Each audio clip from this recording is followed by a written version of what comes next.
What's up, everybody? Welcome to a brand new episode of the J Squared podcast, and welcome back. Happy New Year, Jay. I know we've had a couple of weeks off, but we're back here, ready to get rolling once again, and we're going to do it with a great guest. We've got Jasmine Guy, the ultra talented actress, singer, writer, dancer. I mean, so many things, but we're so excited that she's on today. Well, let's go, Jesse. Let's get at it. Let's get at it. Here we go. J Squared podcast. We're back with Jasmine Guy. Enjoy. We're now joined by our guest here on the J Squared podcast is the very multi-talented, amazing Jasmine Guy. Jasmine, thanks so much for joining us on the show this week. So today is J cubed. Yes, exactly. Thank you, Jazz. Hey. Well, Jasmine, thanks again so much for joining us. And obviously, there's a lot of past history to go through. Obviously, you and Jay know each other, but just, as we said, multi-talented from dancing to acting to singing to writing. You've done pretty much everything. So just, starting going all the way back to the beginning, just, what sparked your interest in entertainment and brought you into that world to begin with? Well, as a child, I studied dance, most of my life, since I was 5 years old. And when I was about 12 years old, I saw the Alvin Ailey Dance Company. They were performing in Atlanta. And I said, that's what I want to be. And then I was just focused on that until I graduated from high school. I was in Atlanta Ballet. I went to a performing arts high school. And then because I could act and sing, I did a lot of musical theater. I played Anita in West Side Story. I played Rosie. Usually there were the Cheetah Rivera roles. Originally, I played Rosie Alvarez in Bye Bye Birdie. Now that I think about it. And then when I was in Atlanta, I studied at the Alvin Ailey School with that goal in mind to be in his company and dance with him one day. During that time I was at Ailey's, I danced in a show called Fame. I was about 18. And I went out to LA for the first time, and the other dancers had these beautiful pictures. I said, where do you get these pretty pictures from? They're like, they're headshots.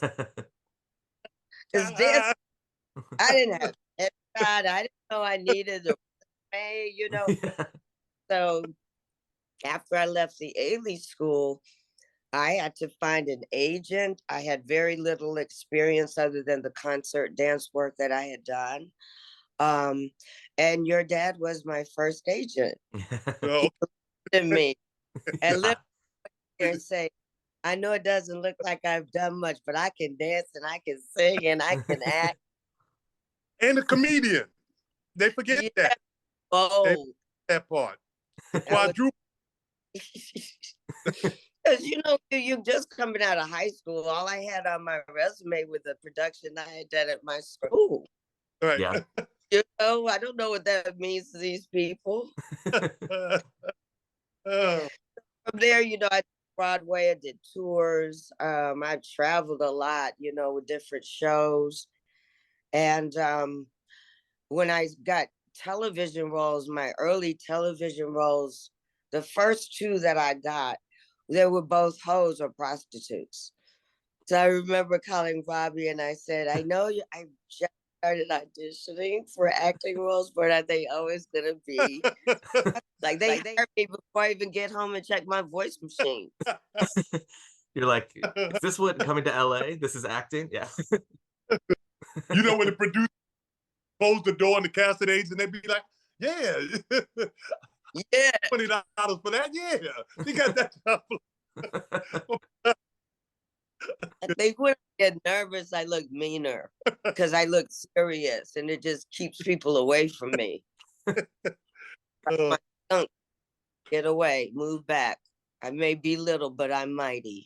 That's right. Jack, I was telling Jesse about Thursday nights back in the day. The first season with the Cosby Show, growing up on the Lower East Side of Manhattan, I'll come in and go, this ain't no black folk eating like this. Ain't no black folk owning their own house in New York City. And, we all ain't getting around the dinner table. And we all are having this kind of discussion. And my dad ain't home all day working down in the basement, and then we were like, So I'm not really buying it. I'm not buying it. Then when y'all came in with the spinoff, A Different World After, I was still like, okay, what they trying to do here now? NBC trying to go a different way in a different direction. But then I've never been to a university or a college that looked like that, that acted like that. Even though all my kids, all my father's children went to college, but they didn't go to any, matter of fact, they did. They went to Bethune-Cookman. And yeah, yes. So, but when I went to visit schools, I was going to just play basketball. So they look nothing like that. If I would have even known back then, I probably would have went, to Hampton University. But we used to sit until you won me over, because I used to sit back and go, come on, Dr. Cosby, you got to do better than this. I'm not buying this. But then when I watched when y'all came on and how good y'all were, and y'all was, with Kadeem and Daryl, Debbie Allen and Sinbad and Lou Myers, you guys was just like a family and was going on. I was buying into it more and more. And then I watched the show on AIDS, and I lost 2 sisters to AIDS. And, one of my sisters was the first woman to catch AIDS in New York City. So I remember that. And then when I watched that episode, because y'all were real, the episodes were on racism, domestic abuse. It was no easy, episodes to watch. You would be watching something with your mom and your dad. You'd be like, nah, it's supposed to be like Leaving the Beaver. They looking at you, boy, you ever smoke reefer? I'm like, no, man, this ain't the show. Y'all be talking about all this stuff, but it was for real. It was a for real show. So proud of it. The difference in the first season and the second season is Debbie Allen. Because right. Debbie wasn't our producer the first season. Totally different vibe. And she came on there like, we're going to make this authentic. She's a graduate of Howard University. She brought an HBCU culture into that show. She was more specific. It was very generic that first season.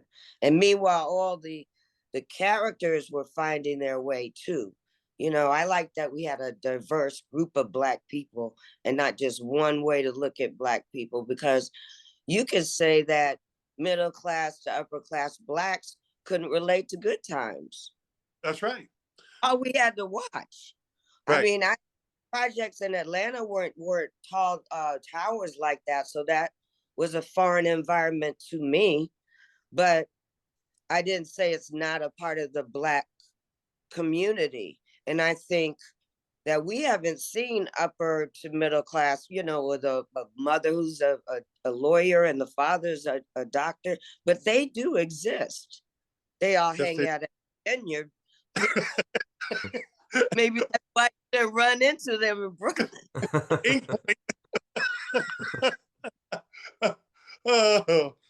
They're definitely not down in Florida. I can tell you that. Not the way Florida be voting.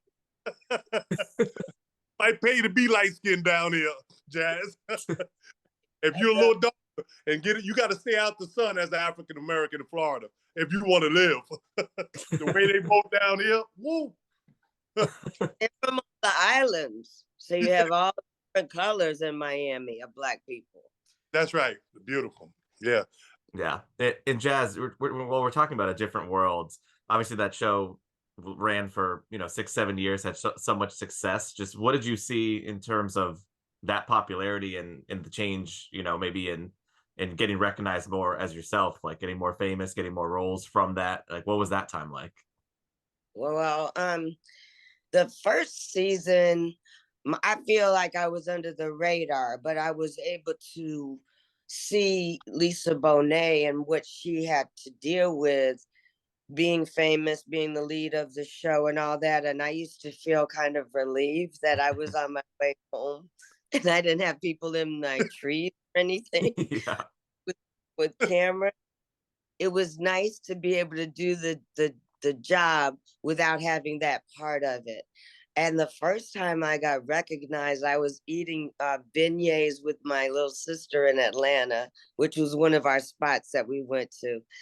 And we're talking and catching up and all close and whispering and giggling. She said, "What is that girl looking at?" She keeps staring at me. And so she stared back at her, which is kind of what we did in high school. Like, she's doing this back at the girl. Then I around to see what's going on here. Station happening. And then my sister goes, "Oh my God, they recognize you." It Right. was the first time that I had just been recognized. And it is very odd. You really think people know you. Right. Yeah. But it just took a long time to really make the adjustments in my private life that needed to happen. There were a couple of times where I should have had security, for example, and it didn't occur to me. And my poor friends had to like butch up and be. We were at a concert. I wanted to see Blackstreet, and I had just missed them at the Apollo. So we went to Newark. I didn't know that Newark was as raw as. And we got rushed. Like we were on our way to our seats in the theater. Crowds just rushed us, and we were just shocked. I didn't realize I had that kind of. Plus, I didn't go there. I didn't go back there. I've been back to Newark. Just, That was one and done to Newark. That was it. oh goodness, yeah. So just getting little things like that, but also the benefits were really amazing. Like private or personal accounts, people really feeling like we're part of their household, and feeling comfortable to talk to us about very real things. The people I meet that feel very comfortable without a lot of chit chat, we kind of just go right into talking about stuff, if you're on the plane, and a lot of rich moments of appreciation, especially in the latter part of my career, because during the actual show, I didn't really have that kind of contact with the audience, with the 6 million audience. Mm-hmm. We had a live audience, but I wasn't traveling. I wasn't doing speaking engagements. I wasn't speaking at these schools.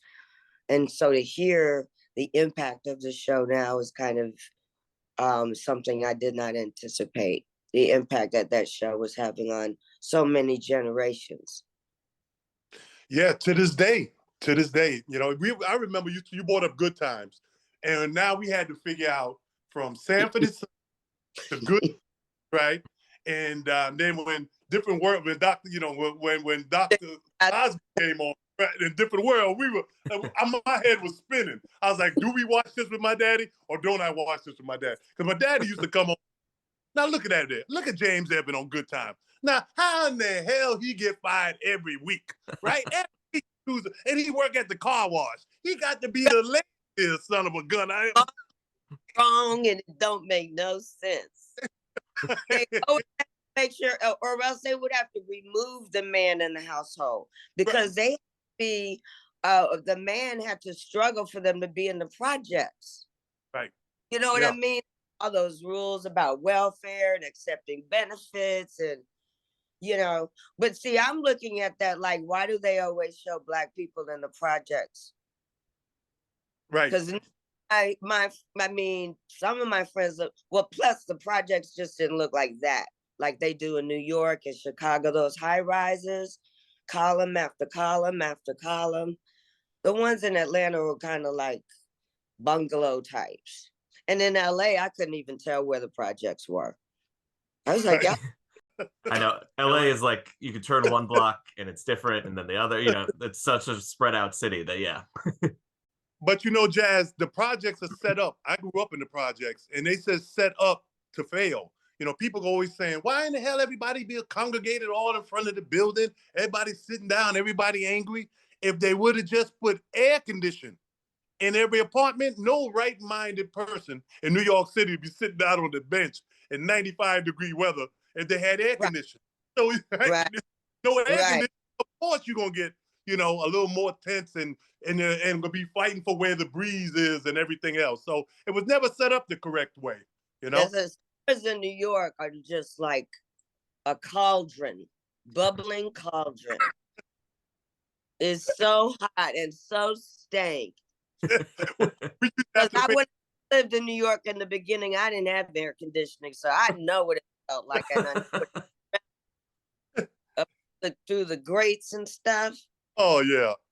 And Now then people in and doo-dooing in the streets. I'm like, oh my God.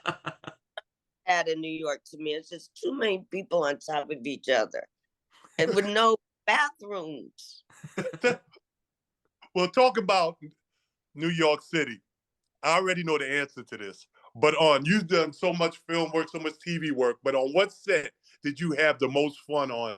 What movie film did you enjoyed doing the most? A movie? Yeah. It Wait, would have been School Day. Just had you laughing all day on the set. School Day was a trip. School Days was like really Oh. going to. And we did School Days before we did A Different World. So me, Kadeem, Daryl, we all met on the movie set of School Days. Yes. Oh my gosh. that age group, all those Black people working together, straight men. I'm working with all the straight men for the first time. I'm used to working with a lot of dancers, and maybe one of them might be straight, but I was like, woo, you just feel the testosterone in the read. Room. And they also had parties every weekend. This is off camera. Plus, they were partying on camera, So that would definitely have to be the most fun. But I did have a good time on this show called Dead Like Me that I did for Showtime. And I played this Grim Reaper. So we're all dead, crossing souls over and stuff. That was a lot of fun too. My sister said I liked that show because I could curse on it. Because it was so, and everything out my mouth was an F word or an S word. And she was like, girl, you just have to talk the way you talk. Oh, one more. How about a big blockbuster you did with Richard Pryor? Harlem. There you go. I was going with. That was a lot of fun. Most of my scenes were with Eddie. And so one day, this was a day I was not set to shoot, but I went to the set anyway because I said, I can't be in a movie with Della Reese, Red Fox, Richard Pryor, and I don't meet them. So I went to their trailers like, hi, I'm Jasmine. I'm playing Dominique LaRue. I just want to say hey to y'all. And Della Reese and Red Fox were in there just talking and laughing. I said, can I just sit here? And I just sat on the steps and listened to their stories and their jokes. And so, yeah, there was a lot of history in that movie. Generations of. When I watch it now, I'm like, yo, everybody was in this movie. And Tommy Ford. And then when I worked with him, when he walks me into the club, that was both of our first day. And when I saw him years later, I talked about how nervous I was that day. He said, you were nervous? I ain't never done action or nothing except for school. I said, because we both thought the other ones just knew what they were doing. They sweating. We all have this every day. Inside, we're like, oh, shit. Oh. Yeah, Jasmine, is that just how it is as a young actor, where you're basically, trial by fire, where like you said, everyone is nervous and you're just like kind of fake it till you make it, like it's like right action and then you just go? I think I'm the only one nervous. So I'm like, they look to me. So when someone discloses that they were nervous too, I think it was. I thought I was the only one, so I'm covering my nerves up by acting cool. But the internal organs were like, yeah, calm down. First of all, that set of the nightclub was amazing. I had never seen nothing like that. A real Hollywood set, because in School Days, which was the only other movie I had done, we were in locations. Right. So I'm thinking we're going to walk into like a real club, but no, this was a beautifully palatial set. Then all the extras. It was just that first day was a little overwhelming. The scare, beauty and glamour of it, and then I'm supposed to be this cool gangster bitch. I choked on my cigarette. Now I do smoke, But to be authentic, they gave me a black filter, but the cigarette wasn't filtered. I had never had a non-filtered cigarette. And it was like a Camel or something, like some cowboy shit. And it was my one shot, and I take it, and I have one line, and it's yes. And I was about to choke. And I said, bitch, do not mess up this take. You say yes. And you can see the smoke just sitting in my mouth and like going in my nose. And because you said, yo, why you make the smoke go up your nose and out your mouth at the same time? I was like, I was gagging. I was locking my larynx because that stuff was gonna knock me out. You're like, I was just trying to say the line. Well, they didn't smoke filtered back then. I'm like, oh, really? And I don't know if they wore panties either, but I got them on. And then you warn somebody. Like a non-smoker would have gagged on that. But Yeah, you're like, at least give me the heads up so I know what's coming. I was so nervous. I didn't want anything to disrupt anything. I took my things, my takes in one take. Right.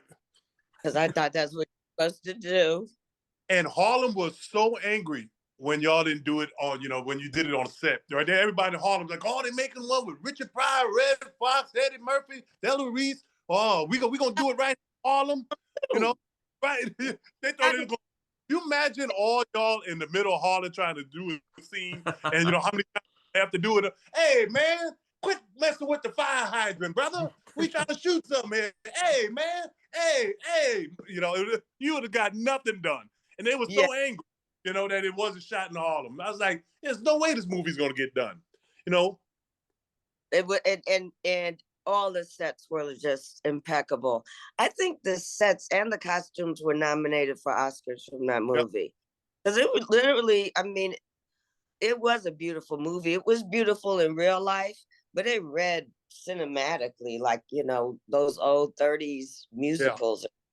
Yeah, that was good too. I had I worked with a lot of creative, fun, interesting people. I have so much fun listening to stories in the green room, or these actors have some good stories.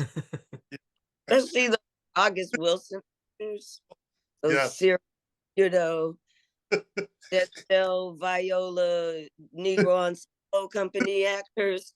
They got some good stories, historical moments, in our country and our politics. So, hanging out with Mario Van Peebles and listening to his story about him and his dad, I'm like, this stuff is the best way to pass our history down, and who knows who and who knows what, and neighborhoods they grew up in. And your dad knows a lot of people from that area in Brooklyn too, because he grew up around the corner from Spike and the Lees. Yeah. Full Brooklyn experience. Yeah, because you can not always see people as a full-rounded human being, like when you meet somebody and you've only seen them on TV. I get very excited. Like when I met Carol O'Connor, I had to keep saying to myself, he's a real person. You know what I mean? I can have a normal conversation with a man. You mean Archie Bunker? Yes. And I'm trying to act like he's an actor, you're an actor, but I'm like, it's Archie. Excited. You imagine you going on that in real life, Jazz, you going on that set playing yourself. It was, that we could never have television like the Jeffersons and All in the Family, Married with Children. All that can never happen again because racially, and politically, all the stuff that came out the mouth of us in 1975, 80, was unbelievable. Jesse, if you get a right. And we grew up on that show, but my mom reminded me, because I was so young, I might have been, when it first came out, it got a lot of flack. And we were living in Atlanta at the time, and conservative radio was going off on that show and how disgraceful it was. And it was so real, so political. I learned so much about the world we were living in, from the war to the ozone layer. Right. You know, them making such a big deal about Black people moving in, you know, and I'm mixed. So I'm looking at the first mixed couple, like, I don't, you know, and then again, I would always go, why do they make such a big deal about, like, it was such a big deal, the mixed couple. Right. They had a couple on Bewitched too, and it was like, for me, I was like, a lot of couples are mixed. I didn't even get why it was such a big deal. Yeah, you're But like, it this was a, just reflects reality. Like, yeah, now it's not even, I'm watching commercials, I'm seeing Asian and Black couples selling toothpaste. I'm like, wow, who would have thunk it? yeah, pave the I way, get, right? I It's get on your my, generation, your I, generation changed yes, over the generations, but y'all are the ones that have to now make the corrections that we didn't make. 100%. Tired. Yeah. Jesse, Yeah. Daz and us, we had nobody to play with, you know, because you couldn't play with the Black kids because they were looking at you like, You couldn't play with the white kids because 1 ounce makes you something else, you know. So, you know, it was a hard time to grow up in. I remember, even right now, I go back to my brothers and And go, we don't speak Spanish. That would have saved us. We both look Puerto Rican or Jamaican. So they're constantly trying to categorize people. That's why we keep getting in trouble. You know, Tiger got in trouble for being Caucasian. Black people did. he's You just, don't know who he is. I'm like, yeah, but his mama is Thai. Was he supposed to like he don't have a mama and half his family's from Thailand? And we name both sides. She don't know she Black. Hey, but what about that lady over there that birthed me? Yeah. Yeah. but true story. When we get in trouble as a light skinned folk, you know, first, you know, because on the commercials, you be on commercials, you would take all that. We'll take it all. But when you get in trouble, then here come the Martin Luther King tattoo, red to black to green you're wearing, because you know if you don't have the support of the people you have around you, you know, the 12 people that's sitting in that box ain't gonna help you. You know, so you know, Look, it was when Michael turned Black, they was going to all big churches so they would go to his trial. I remember when OJ remembered his mama was Black and his ex-wife, first two children, conveniently during the trial.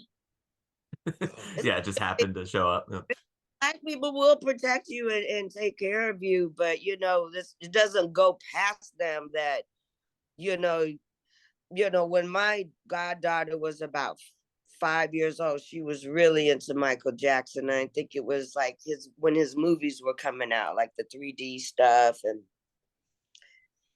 and she asked me about coloring. She was asking me about skin color or something.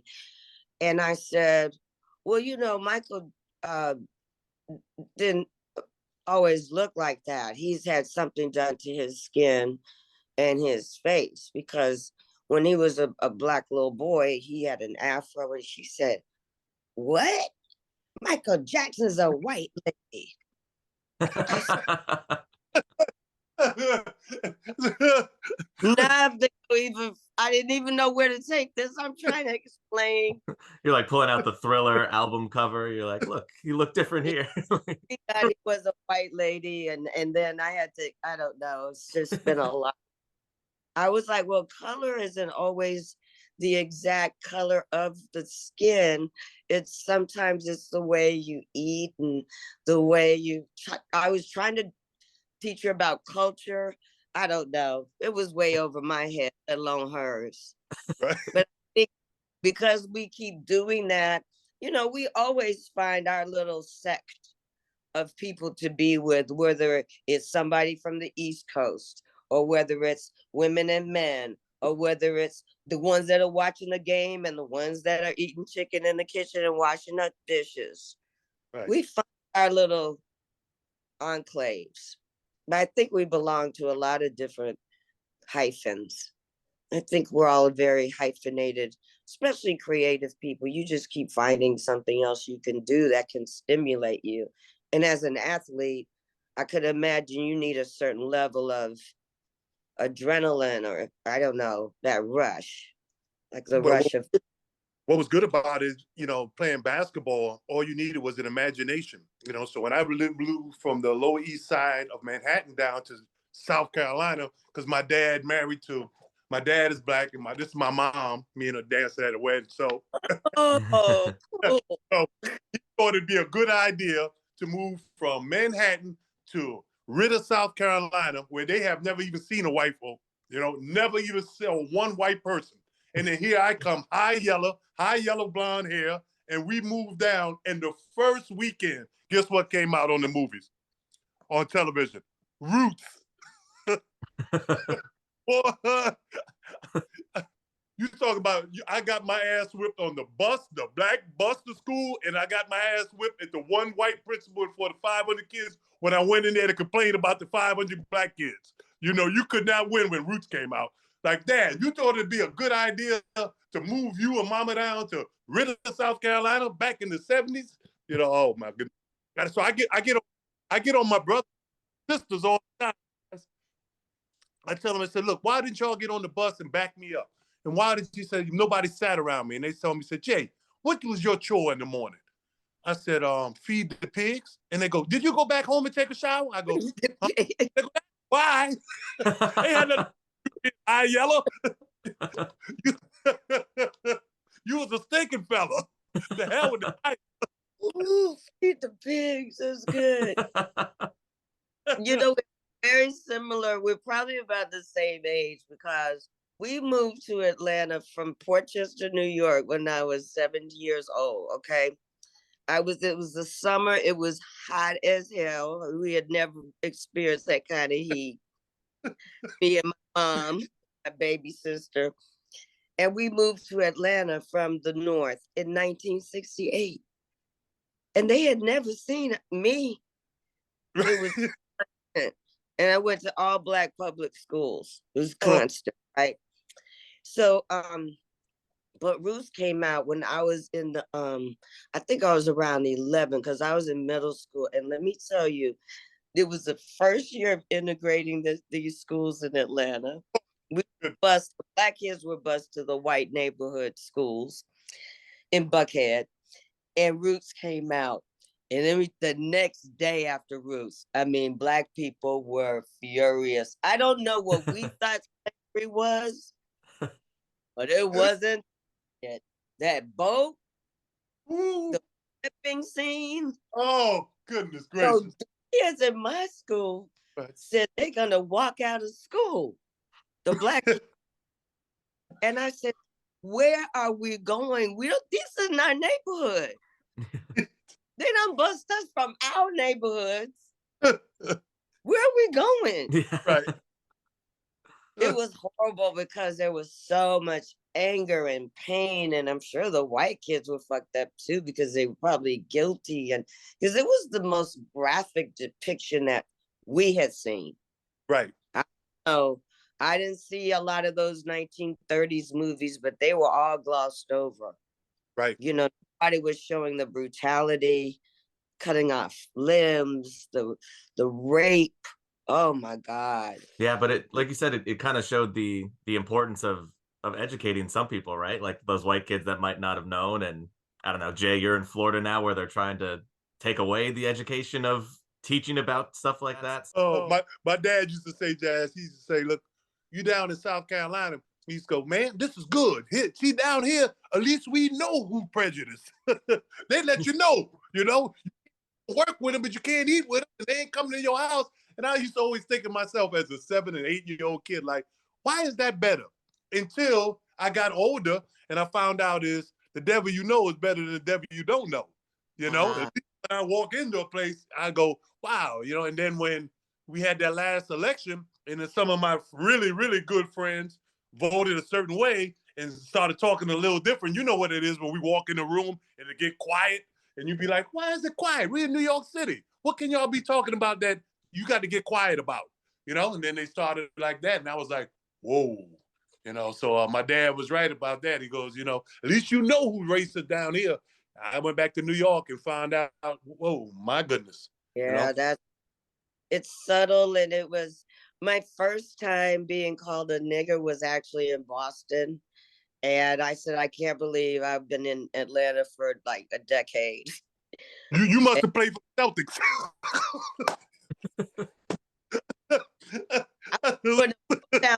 So I was just around a bunch of black people all the time, but I didn't know that it had all these sections: the Italian, the Irish, Roxbury is black, Cambridge, and then you have this university culture that's there. So I was seeing a lot of mixed couples, but they were students probably, not the native. They had a Klan rally while I was there. I was freaking out. I called my father. I said, I didn't know the Klan still existed. They're having a meeting at town hall. Because growing up in Atlanta, I was insulated from, I had nothing but black role models and heroes. Our mayor, superintendent of schools. It wasn't this separation that I saw, except for when they had to bus us to the white side of town, but we were pretty self-sufficient on our side. It was just that they needed to integrate, and they knew those white people weren't coming to our schools. So here we here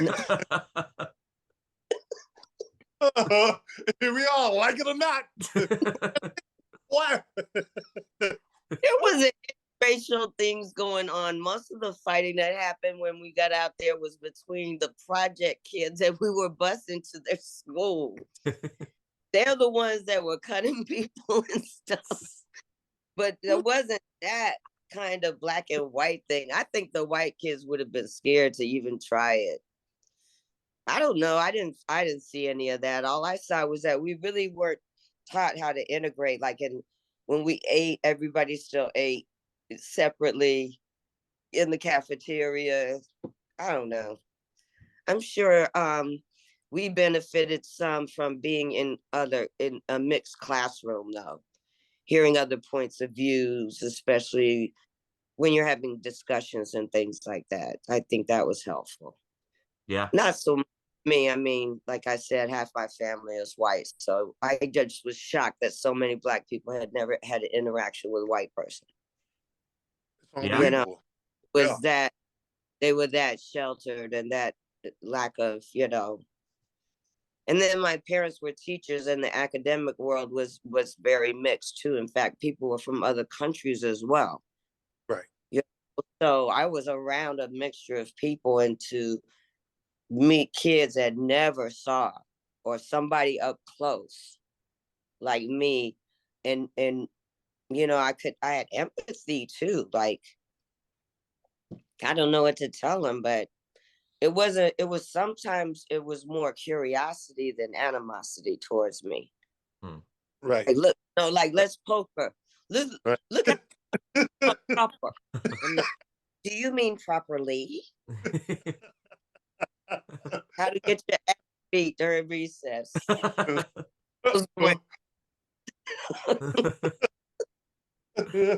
Oh my goodness. And well, you know what?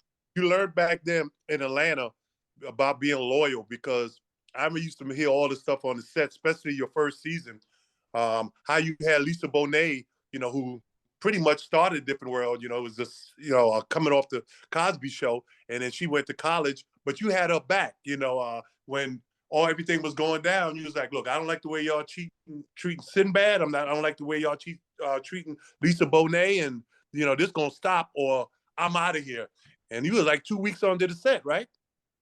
Yeah, well, I was under the impression that after I was signed for 7 episodes, and I was under the impression that after 7, I would be able to give my 2-week notice, which is what we do in theater. Did you see Roots? I go in and I talk to the producers who I'd never interacted with before, the executive producers, and I said, I had a wonderful experience here and I appreciate the opportunity. And they're just nodding and listening, because this is the end of the season now. So obviously I've done more than 7, but I just thought certain things needed to be addressed, but it didn't occur to me whenever I addressed my superiors or my employers, I was always prepared to quit because I had to know that what I was saying, you know, like in negotiation, I'm not doing it for less than 10. Well, we'll give you 7. I said, okay, then I'm not doing it. I'm not going back and forth with my bottom line. And there were certain things that were bottom line for me that had nothing to do with me directly in my contract. You know, because their question was, have you been talked to like that? Have you been mistreated? And that's when I said, you know, you disrespecting them in front of me, in front of the audience, it's the same thing. Yeah. It was disrespectful. You're making her look bad. You're making all of us look bad. And why are you waiting until there's an audience before you have this discussion? It was rude. And I was grown. See, I was 5 when I got A Different World. Lisa and them were 18 and 19. There's a big difference. I know she had been on TV a long time, but I was still one of the oldest. Right. And Sinbad was just holding it in. As big as he is, as black as he is, was just holding it in. But I was like, okay, well, I have to speak up for my brother because he would not, he'd backhand her into the audience, this woman. He's too big. Yeah, you're like, something needs to change here. Yeah. No. Then again, there are cultural differences too. There are things that people find disrespectful that other cultures don't. You know, we're supposed to get over it. Yeah, I yelled at you and called you a bitch yesterday, but you need to get over it. I just get like that sometimes. I'm like, okay, but I don't need to get over it. You need to not call me that again. Right. Because everybody can't adjust to your dysfunction, you know, and that was dysfunctional the way we were being treated backstage. And then, you know, that woman that was running the show, she left and Debbie came in. It was a totally different experience, you know. Yeah. I would have liked for Lisa Bonet to stay on the show and work with Debbie. I think she would have been, you know, a lot more free and creative. We all were, you know. Debbie gave us the right. Yeah, made it a whole new experience. Yeah. Change culture. And, you know, I had to learn after that show that every place isn't like that, you know. Why you have those moments, like when I first did Chicago and the original cast that I did it with, we were so fierce together, but I didn't realize that the longer I did the show, more people would leave and come in, and you know, it was like 5 leads, so it's like a team. And I would just take everything so personally, like, what do you mean they're leaving? Because every little nuance had been worked on, you know, and we were like passing the ball. We knew when someone went up on their line. We flowed, you know, and you start changing that dynamic. You're like, oh, okay. Oh, you're going to do it like that? Okay. Oh, no. And with comedy, too, it's hard. Because when you have things that land, you know how to make them land, but that other person is helping you land it. Right.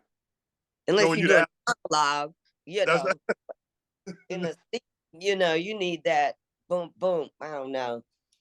Yeah, I started realizing, wow, I really do like, I don't like a lot of change I see.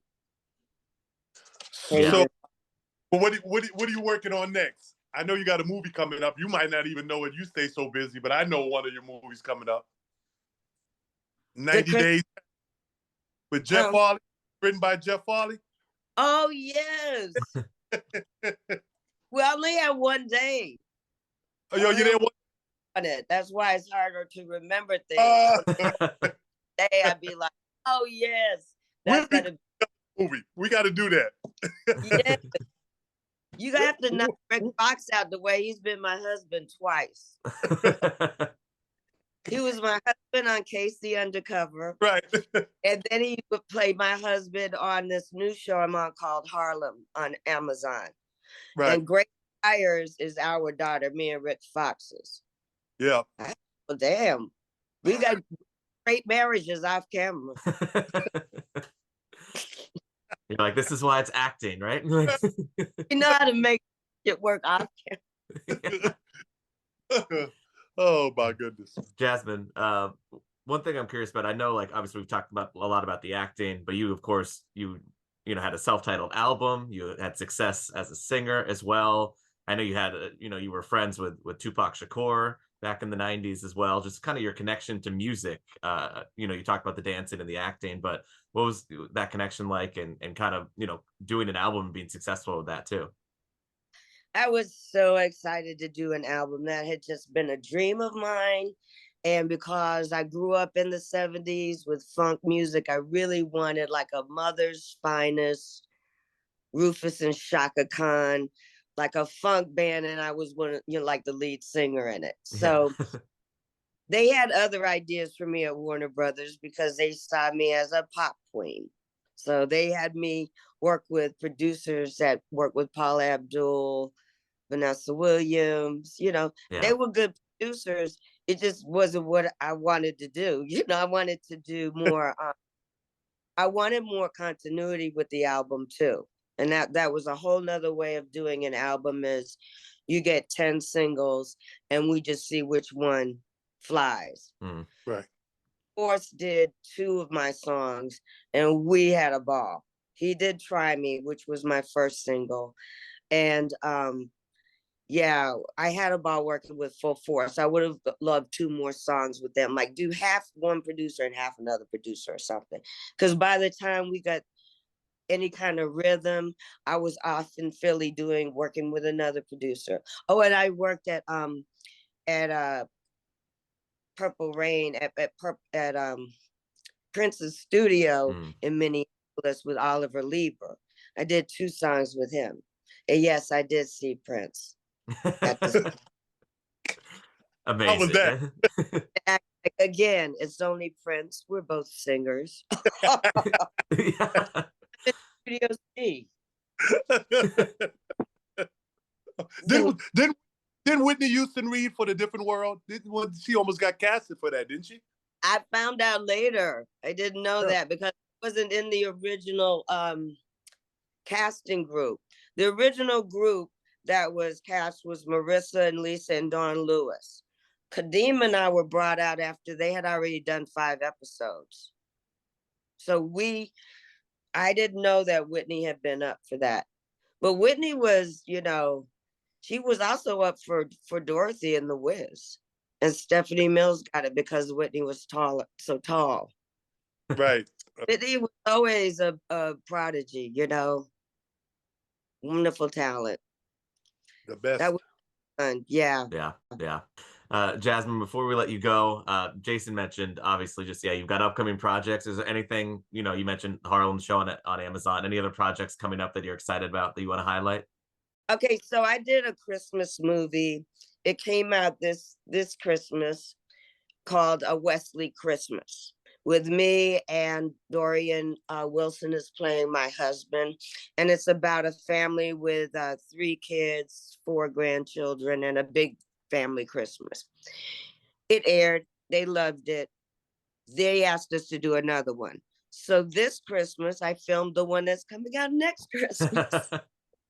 But it's so much fun. And for me to be able to do a Christmas movie right before the Christmas holiday, it just gets me in the spirit. And there's a lot of drama going on, of course. It's a big old family. But I think it has potential to be a series. Mm. This could be, you know, a 2025 version of a Black family that we haven't seen in a long time, because all the kids have their own storylines and there's all kinds of family dramas that's going on, but they seem to skew a little younger. So like if we're the parents, we have 2 generations under us. So I love the span of being able to reach where everybody is at this time, because me and my friends, we are all kind of in the same place. Some are more technological than I am, but a lot of us are having that feeling like we're getting pushed into stuff that we're not good at. And then COVID came and just kind of isolated us more than we were doing already. well, I should speak for myself. Yeah. Like I started to get comfortable in the isolation and the lack of interaction because so much of the technical part of it I wasn't involved in because I needed help.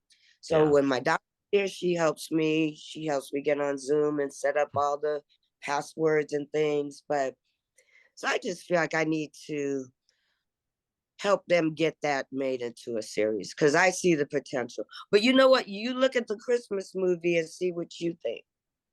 Yeah. Well, I tell you, West- I'm kicking Rick Fox ass. He take another part. I'm your husband. Or we gonna be brother and sister. yeah, it definitely be that. That'd be funny. Because how tall are you? 6'10", contract year 7 foot. Yeah. Yeah, round up for the contract year. Put an extra pair of socks on. Thing over there don't matter to me. It's just I have to step a foot back. One time I was with Rick and they kept wanting me close to him so we could be in the same shot, which I know it looked funny. You know, I was like, I cannot see him if I'm this close to him. Like, and why I couldn't look right up at his nose. I couldn't face. I had to be behind him. I mean him. And when I met okay, well not Manute Bowl. Oh, he lives here in Atlanta. Oh, Dikembe Mutombo. Yes, Yeah. Macumbo. We came to a lot of our plays and our openings. Him too. I talked to him from across the room. Good to see you again. I'm talking to a trick. Good to see you. Yeah. Yeah, Jay, you're like, I'm used to the other way. You're like, I'm used to like having to look down. I know. It's hard for you people. Yeah. Well, Jasmine, thank you so much for giving us so much time this morning. We appreciate you coming on the show, and we look forward to. Yeah, of course. Yeah, we look forward to seeing those movies, and thanks so much again for joining us. Oh, and Harlem is on Prime. You can see me on that too. Amazing. That's yeah. Okay, bye y'all. Thank you. Bye. Thank you. Beautiful.